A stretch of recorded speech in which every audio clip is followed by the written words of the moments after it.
Hello and welcome again, friends. Alright, so now we're gonna go back to where we left off. Alright, so we're at the Royale Apartments.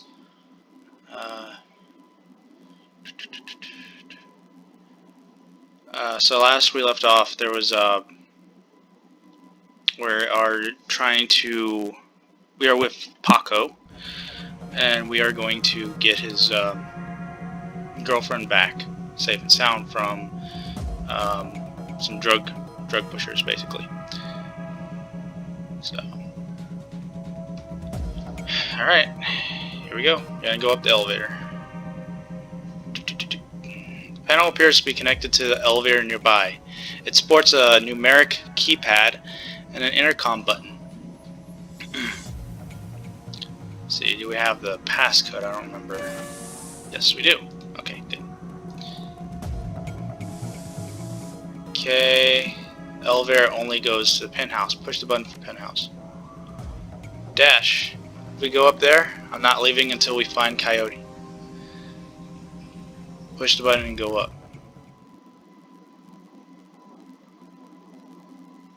So penthouse suite. Stevie J's penthouse apartment might have been nice at one point in time, classic even, but now it's filled with neon tube lighting, broken down furniture, piles of rubbish, crates containing who knows what. Still, compared to the rest of what you've seen, it's positively palatable. The only thing marring the penthouse's pseudo-luxury is a woman's cry of pain in the distance, followed by laughter, someone being tortured for another's pleasure. You step deeper into the apartment.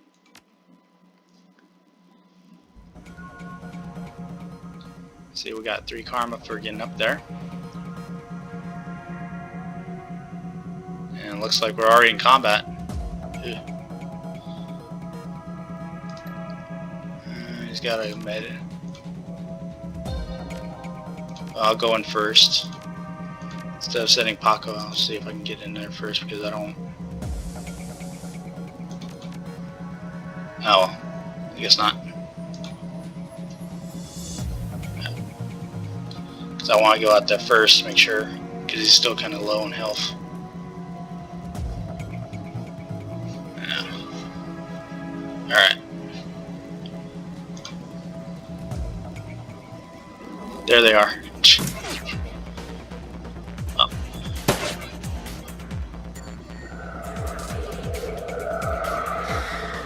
Mage,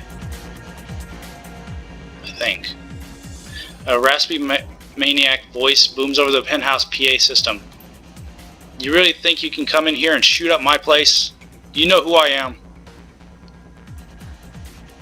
Let's see. Who are you? I don't know.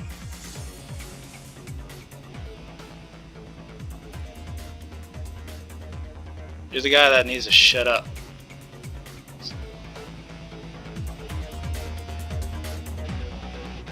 Let's see. Thistle, Frond, Stevie J. There he is.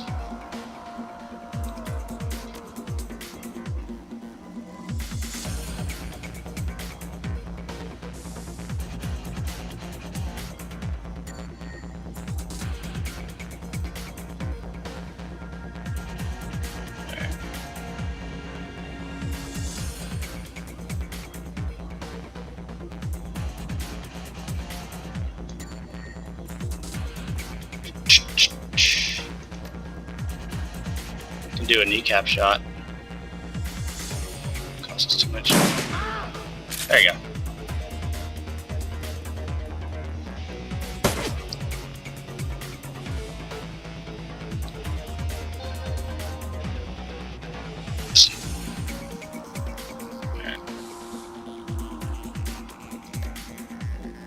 See, it does damage 8, range S, ammo 1, cooldown 2, does -1 AP but reduces HP damage by 6, can hit adjacent targets at ranges of 6 or greater, reduce accuracy. Get a little closer.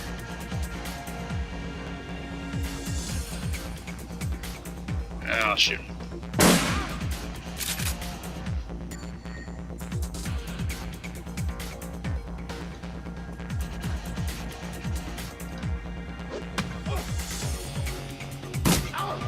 Shit.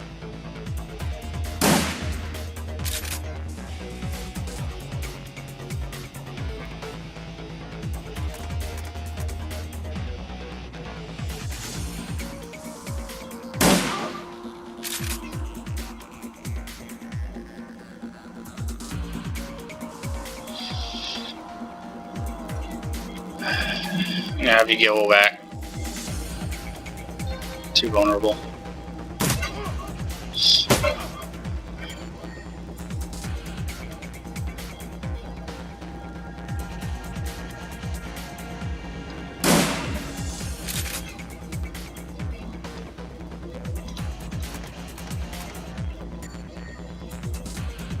Let's see. So we got melee stuff.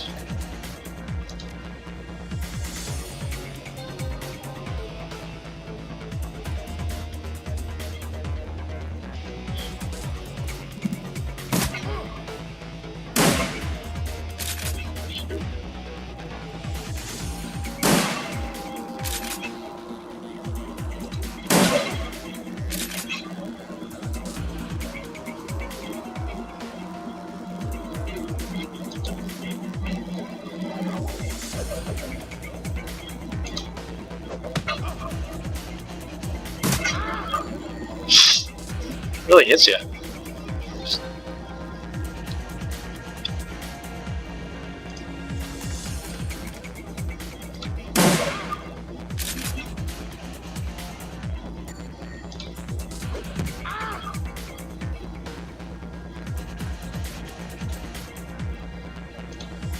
Okay, yeah, gotta get back.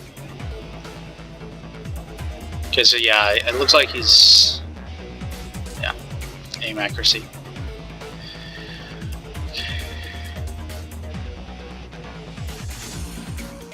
Probably should have thrown a grenade. It's okay, I might need it. But no, I can't! Now with a bloody gurgle, Stevie J is no more. I'm out of that one.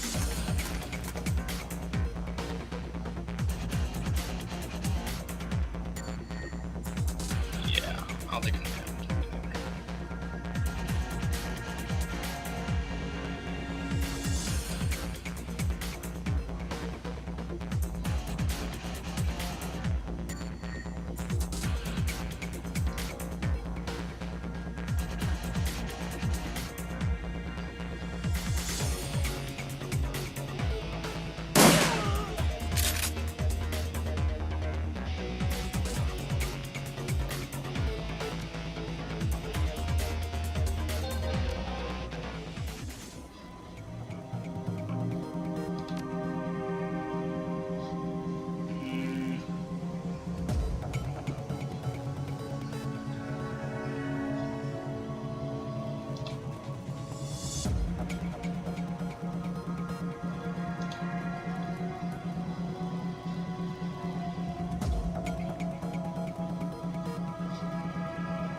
Okay. I don't remember, should I go in here or there? This is available, but I don't want to go to get hurt, so...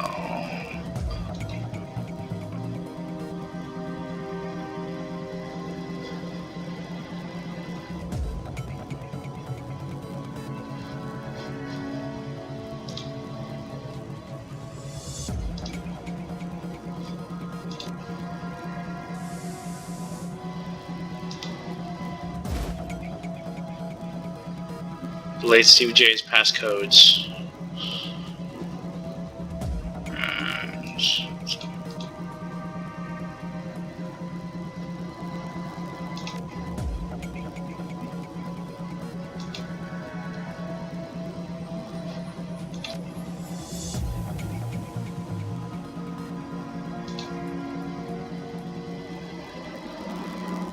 The room beyond the bars is stinking jumble of burned flesh and dog flop.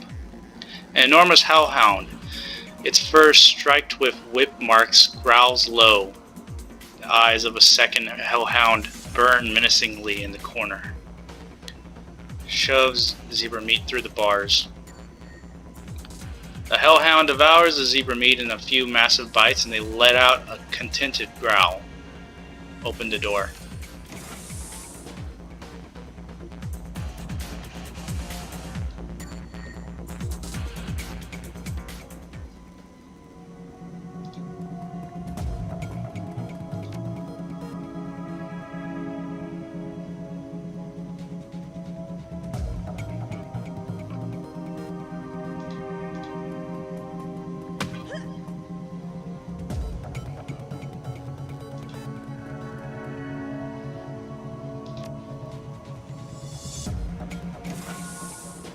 Karma gain 3. Find code, keep the coyote alive.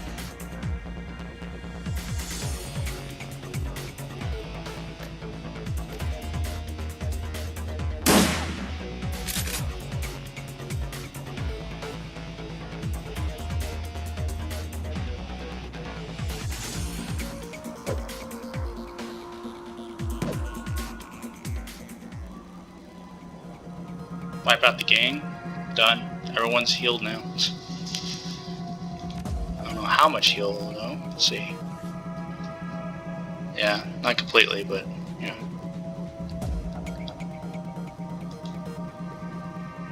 About time you got here, Paco. Who's your friend?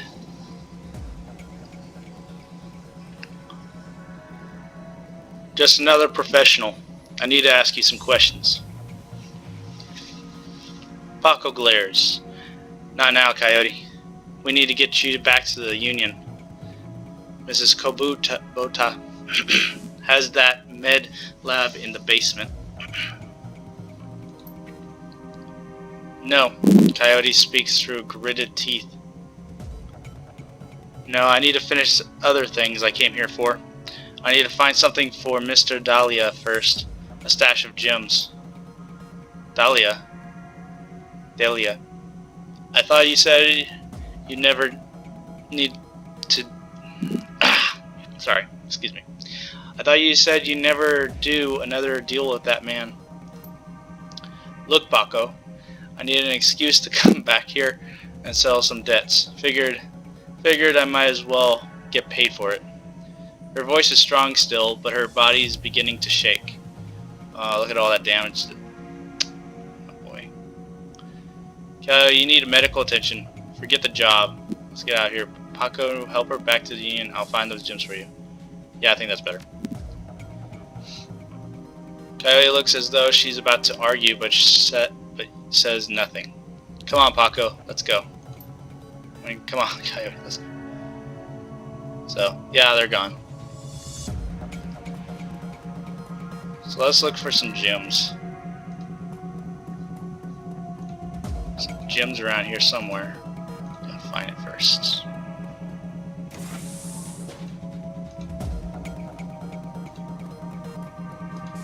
Investigate. Some loose Nuyen laying on the crate. It was 25. Old junk. Find a money clip full of Nuyen and a med kit. So you get 75 Nuyen and advanced med kit right there.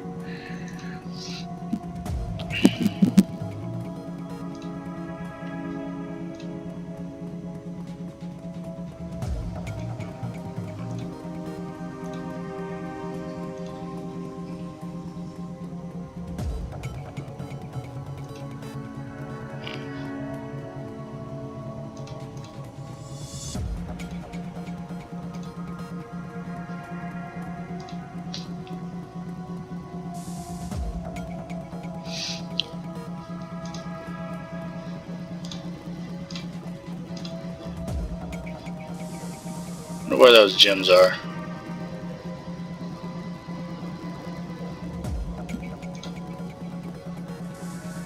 Little hookah there. Picture of a dragon. Door's open.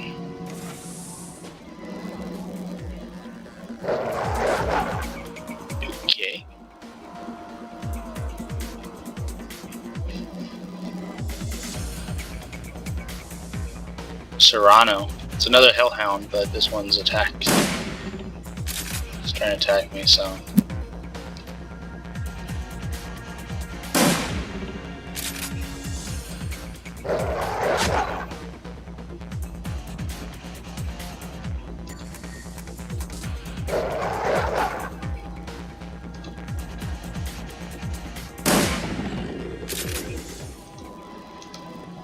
Okay, that ended that.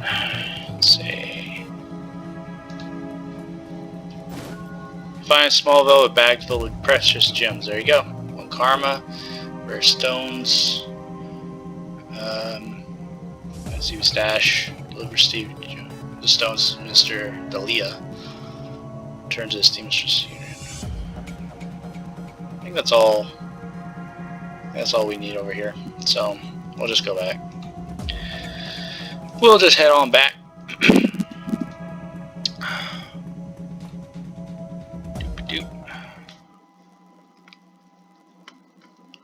Return to the Union despite Coyote's clear desire to stand on her own 2 feet. Paco needs to help her through the door into the seamstress's union. Heads raised, and the front door of the bar falls strangely silent. Paco stands by her side now, not speaking, his dark eyes flat with fury. Coyote presses a rag to her clawed-up face. She winces, but manages to keep control as she breathes in slow, deep breaths to manage the pain. Taking a closer look, you see her arm isn't much more than shreds of meat and broken bone, held together by tendons and burned skin. It'll be a miracle if she still has it by the end of the night.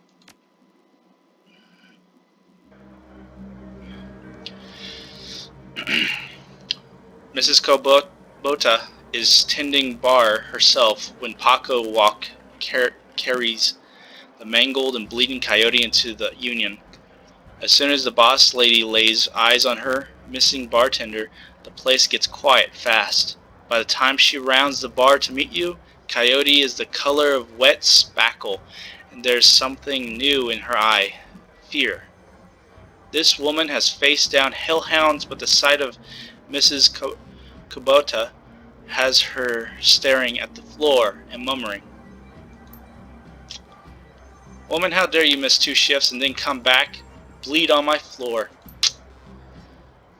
I'm sorry, Miss Kubota. I had a run that went bad. I can see that. Your arm is a mess. Was this your crusade again? Do not answer. It will only upset me further. You caused me to worry about you, Coyote, and that distracted me from my business. Hi, Miss Kubota. My apologies again. Cherry, take her downstairs to Dr. Castle. Yes, ma'am. And tell Castle to put something new and shiny where that arm used to be. Mrs. Kubota, I can't afford a cyber arm. I am aware of your financial situation. When you are healed, we will discuss the concept of giri, the debt of honor. And now you go, bleed elsewhere. Yes, ma'am. I got 2 karma. So, okay. Her anger at Coyote's rashness slowly washes from her eyes and is replaced by tears. She sniffles, wipes them away, and clings her head to you. Domo arigato, Dash. That girl is precious to me. It is not often that we see acts like these in the Barrens. You have performed a great service for my little family, and I welcome you into my home. Consider it yours while your work keeps you here. But we both know that words are mere air. Beyond my thanks, I offer you this remuneration. Please take it as a show of respect.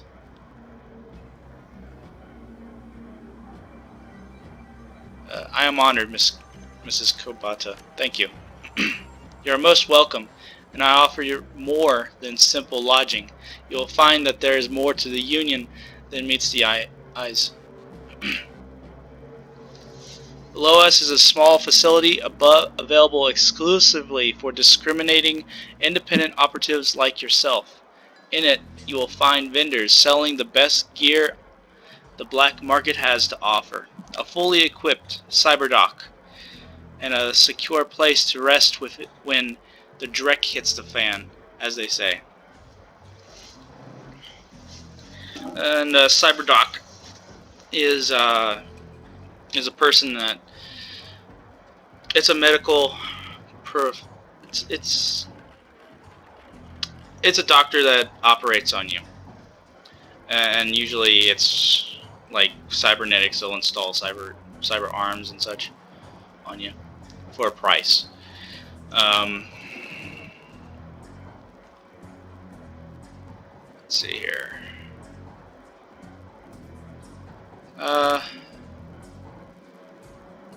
Cyberdoc? Indeed, normally I require a percentage of the runner's income for use of this facility, but as I said, you are family now. Consider it on the house. To gain entrance, play GAFFC on the piano. So, meet all the black market vendors in the safe house, find the med bay in the safe house. So we already met some of them, but we haven't met the doc yet, right? There's Van Grease. Van Grease is the guy that I think he'll give you extra cash for doing some extra missions while on your runs. Like the Precious Gems, I think he actually gives you some. Van Grease is busy talking on his comlink, checking his heads-up display, motioning to a runner standing nearby. All at the same time, he's an intense little man. You get the sense that he likes to look busy. I'm Van Grass. Sorry. I'm Van Grass. Make it quick. Biz is good. Talk to me. Let's see. Mrs. Kobata said you're a fixer. He still hasn't looked at you. He's going a mile a minute. Nothing for you tonight, sorry. I'm doing a thing right now. Important thing. Talk to you later. Oh, hey guy, one more thing. He covers his comlink for a moment. Tilts his head your way, but you can see he's still staring at his HUD. I'm a fence too. If you got anything you need to unload, come see me. So I can go back. I need to finish this call perhaps another time. I guess not. Let's see, Ms. Kabato. Let's see. Date. Johnny Clean.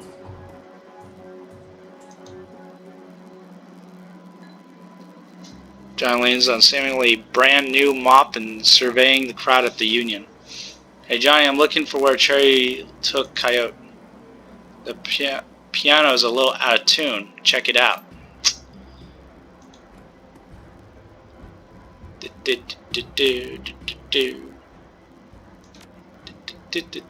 As you slowly pick the notes on the keyboard, they spark a faint memory of wonder. Immediately forgotten as the entire piano slides to the left, revealing a hidden staircase. You descend the stairs to the Union safe house. The entrepreneurial Mrs. Kobata has combined everything a runner might need into one-stop shopping experience. Black market equipment, high and magical. Talismans, fully equipped. Score. Let's go, Wolves. Okay, so that should be the doctor. Yeah, Dr. Sarah Castle. Welcome, no bunks available. I think that's your stash. Yeah, this is where your stash is. So all the extra stuff that you can't hold with you can go into the stash. And apparently Paco's there. That's pretty good. I'd rather give Paco some ranged weapons though. It's not really good to have him just have a just have him have a melee weapon, I think. Yeah, cutter thug. So, might have some range. Ah, there you go. Pistols, submachine guns. Both of those he's got skills in.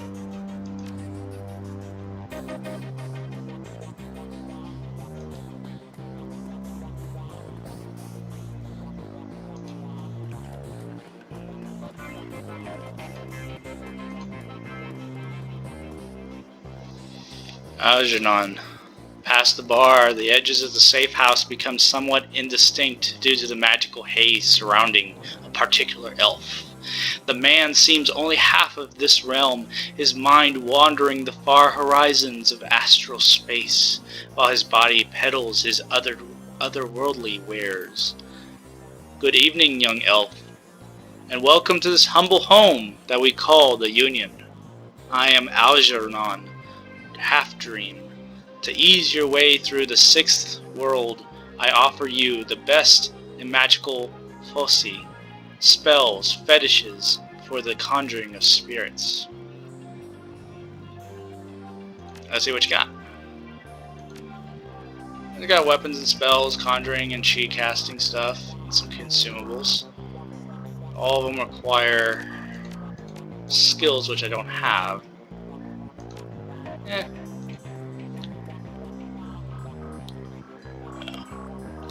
Eric Mersman. Eric Mersman, change your clothes, change your life, right? Not only will you look better, not that you look bad now or anything, but each one will help keep you on the right side of the ground. Take a look. Show me what you have. He's got clothing. I don't see anything really right now that I could use. I like the alley punk right there. It's got 4 armor. Gives you a little boost on the hit points. That's not too bad. TB Guberman. Guberman? Oh, nice. Theodore Buster Gruberman is a well-groomed orc, dressed with the precision that suggests that straight lines of a military officer's uniform. His hair is cropped short, high and tight, as they say, and the neatness this presents is only compromised by the uneven tusks protruding from his mouth.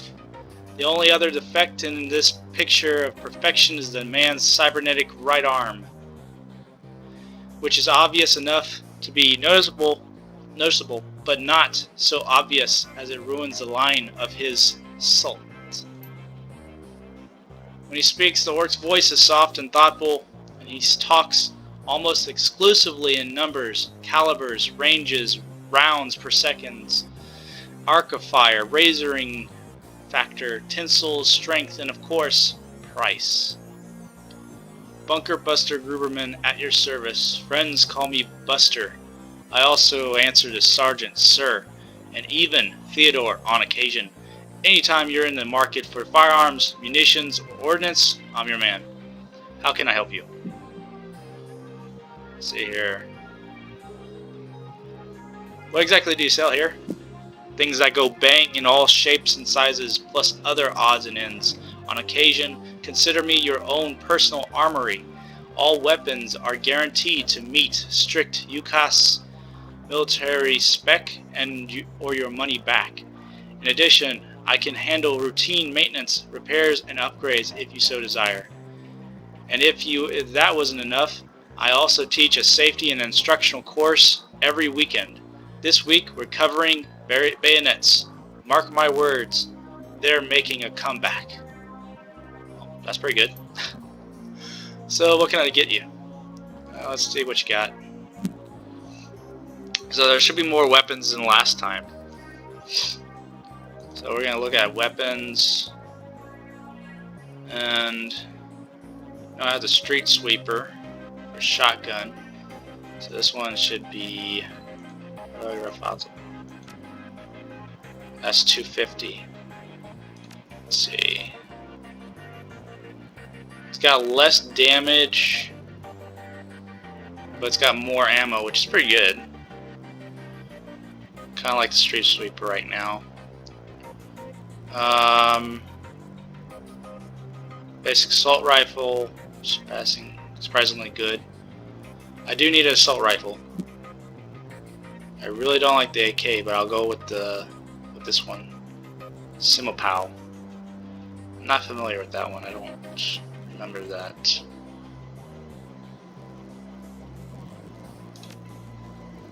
But I'll go with that. Yeah. Basically got a few extra rounds, so pretty good.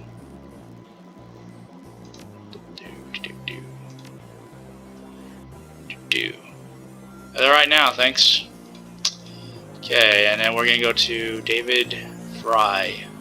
Every inch of the tech alcove is covered in a chaotic patchwork quilt of circuit boards, chips, wires, displays, and a million other things that you can't identify. In the eye of this techno bits storm stands a dwarf, immaculately dressed and surprisingly calm. David Fry II. I know that look. Don't let the size of the shop fool you.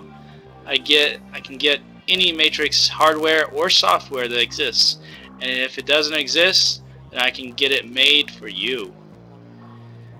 Any questions I can answer, or any kind of gear you need. So yeah, this guy is he sells all the hacking stuff. So if you're a decker, which is basically a hacker in this game, then you can get these. If you don't want, if you're not playing as a decker, you can still get them, but you need the intelligence, skill, and decking specialization to get them. What's a deck? Jack into the matrix for the context of a run.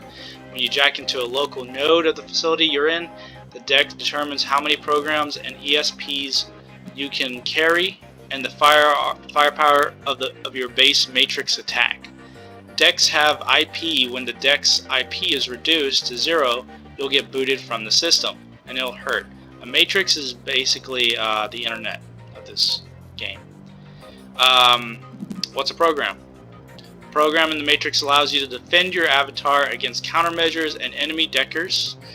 There are a wide variety of different programs for attack and defense at different power levels. As you progress as a decker, you can use more powerful versions of these programs. What's an ESP? Johnny, you want to take this one? Johnny Clean. Sure, when you infiltrate a facility on a run, you have a team. When you jack into the matrix, you are all alone. That's where ESPs come in. An ESP is a highly advanced artificial life program which when you deploy, it manifests as another team member in the matrix. Different types of ESPs have different abilities. What do you have for sale? And to show you a little bit, CyberDecks. This is basically what you need to hack into stuff, or one of the requirements. Think of it like a laptop or a keyboard. Well, it looks like a keyboard, right? But it's basically like a laptop. You usually sling it around on your back sometimes on the game, I think. Consumables, these are ESPs, and these are programs. The programs kind of change things to the environment sometimes. Like this one here, Killjoy, it reduces and single targets AP by 1. Suppression reduces the alarm state by 4, which allows you to get through a little faster. If someone finds you, reduce it. Medic basically gives you more health in the matrix, so things like that. So I'll see you around. Oh, and I'm being rude. Let me also introduce you to our resident decker and my good friend Johnny Clean. While in the same overalls that you saw him in upstairs, down here, leaning over a workbench crammed with circuit boards, cables, and chips, Johnny Clean seems a totally different person. you get the impression that Johnny was once as hot and as invisible as the most infamous Deckers today. Good to see you down here. Happy to be of help if I can be. Why are you dressed as a janitor? Did I stand out upstairs? No, janitors never do. When I was younger, I had a rep for getting in and getting out of systems so cleanly that no one knew I was there. Half the matrix runs that earned me my rep were made possible because I was able to get inside the facility posing as a janitor. Now it's just sort of a part of me. Is it true that you were part of Echo Mirage team? Let me take this one. Listen, I've known the guy for over a decade and he's been smart enough not to tell me. So, he is sure as hell not going to tell you anything about those days. For your health and his, best to let the subject drop. Alright, see you guys around. So we're going to go on over here. So we'll end part 1 here.